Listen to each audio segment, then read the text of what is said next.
কল্পতরু কি?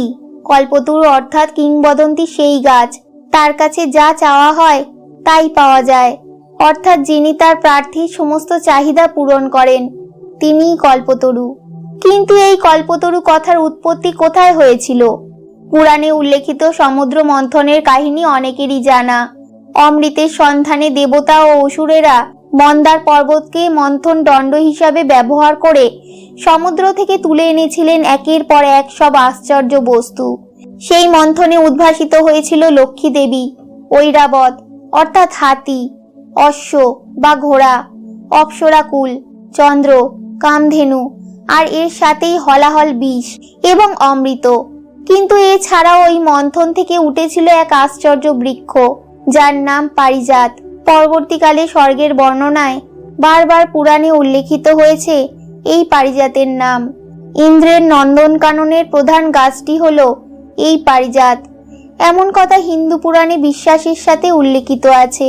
হরিবংশ পুরাণে উল্লেখিত রয়েছে যে পারিজাত একটি কল্পতরু, অর্থাৎ এই গাছের সামনে দাঁড়িয়ে যা প্রার্থনা করা যায় তাই পাওয়া যায়।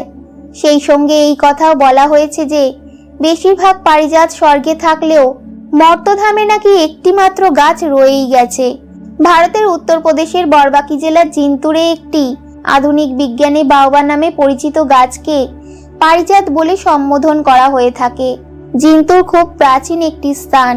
মহাভারতের অন্যতম চরিত্র পাণ্ডব মাতা কুন্তির নামানুসারে এই স্থানের নামকরণ হয় বলে মনে করা হয়।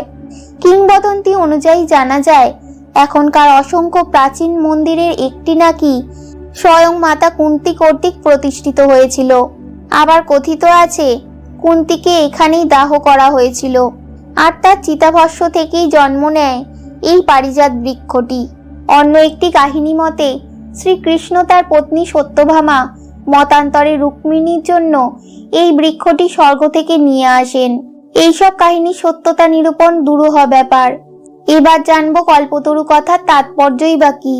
কল্পতরু উৎসবের ইতিহাস ভারতের সংস্কৃতিতে অত্যন্ত গভীরে পুঁথিত। এটি আমাদের দেশে অত্যন্ত প্রাচীন একটি উৎসব। জানা যায় যে গৌতম বুদ্ধের সংসার ত্যাগের ঘটনা স্মরণ করে বৌদ্ধ রাজারা বছরে একবার করে কল্পতরু হতেন। সেই সময় তার কাছে যে যা চাইতো তিনি তাই দিয়েই তার প্রার্থনা মঞ্জুর করতেন।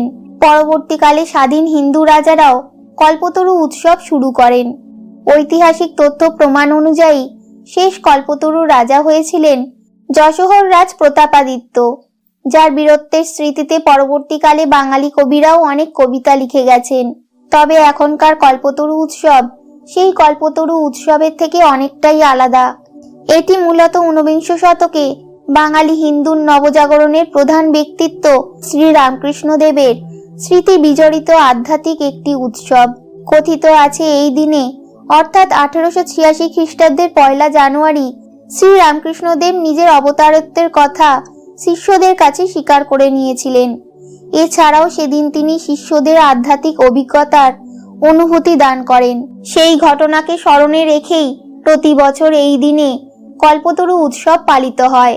প্রধানত শ্রী রামকৃষ্ণ পরমহংসদেবের অনুগামীদের উৎসব হলেও বর্তমানে এই উৎসব আপামর বাঙালিদের উৎসবে পরিণত হয়েছে। 1885 সালের প্রারম্ভে শ্রী রামকৃষ্ণ দেব আক্রান্ত হন গলার ক্যান্সারে। ফলে চিকিৎসার জন্য শ্রী রামকৃষ্ণ দেবকে নিয়ে আসা হয় কলকাতার শ্যামপুকুর অঞ্চলে। সেখানে বিশিষ্ট চিকিৎসক মহেন্দ্রলাল সরকার তার চিকিৎসায় নিযুক্ত হন। অবস্থা সংকটজনক হলে 1885 সালের 11 ডিসেম্বর তারিখে তাকে স্থানান্তরিত করা হয় কাশীপুরের এক বিরাট বাগান বাড়িতে। এইখানেই এই দিনেই শ্রী রামকৃষ্ণ নিজেকে কল্পতরু হিসাবে ঘোষণা করেন। জানা যায় যে কাশীপুর বাগান বাড়িতে ঘুরতে ঘুরতে 1 জানুয়ারি সকালবেলায় গিরিশচন্দ্র ঘোষকে নিজের অবতারত্ব বিষয়ে জিজ্ঞাসা করেন তিনি। গিরিশ ঘোষ প্রত্যুত্তরে বলেছিলেন, ব্যাস বাল্মীকি যা ব্যাখ্যা করতে পারেননি এই অধম গিরিশ তা কি করে বলবে। শ্রী রামকৃষ্ণ দেব প্রায় সমাধিস্থ অবস্থায় বললেন, তোমাদের কি আর বলবো, আশীর্বাদ করি তোমাদের চৈতন্য হোক। এই সময় তিনি উপস্থিত গিরিশ ভক্তদের বুকে পিঠে হাত বুলিয়ে দেন।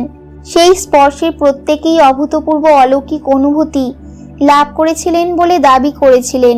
উপস্থিত গিরিশ ভক্ত ও অন্যান্য ঠাকুর ঘনিষ্ঠরা। সেদিন ভগবান শ্রী শ্রী রামকৃষ্ণ পরমহংস তার ভক্তদের মন খুলে আশীর্বাদ করেন এবং যে যা চেয়েছিলেন তার কাছে সব তিনি পূরণ করেছিলেন। ভক্তদের বিশ্বাস, এই দিন তিনি ঈশ্বরের অবতার রূপেই তাদের কাছে আবির্ভূত হয়েছিলেন। সেই থেকেই এই দিনটি তার ভক্তগণেরা ধুমধামের সাথে পালন করেন। তাদের পালন করা এই উৎসব কল্পতরু উৎসব নামে পরিচিত। এই দিনটিকে শ্রী রামকৃষ্ণ পরমহংসের অনুগামীরা ঠাকুরের বিশেষ উৎসবগুলির অন্যতম উৎসব হিসাবে গণ্য করেন। রামকৃষ্ণ মঠের সন্ন্যাসীবৃন্দ, রামকৃষ্ণ মিশনের গৃহস্থরা এই উৎসব পালন করেন। বিশ্বব্যাপী বেদান্ত সোসাইটিগুলোতেও এই উৎসব পালিত হয়। কাশীপুর উদ্যানবাটিতে বর্তমানে রামকৃষ্ণ মঠ ও মিশনের এক শাখা কেন্দ্রে এই উৎসব মহা সমারোহে পালিত হয়। এইখানেই শ্রী রামকৃষ্ণ পরমহংস জীবনের শেষ দিনগুলো অতিবাহিত করেছিলেন। দক্ষিণেশ্বরেও এই উৎসব মহা সমারোহে পালিত হয়। শুধু ভারতীয় নয়, বিদেশিরাও এই দিন দক্ষিণেশ্বরের মন্দিরে পুজো দিতে আসেন।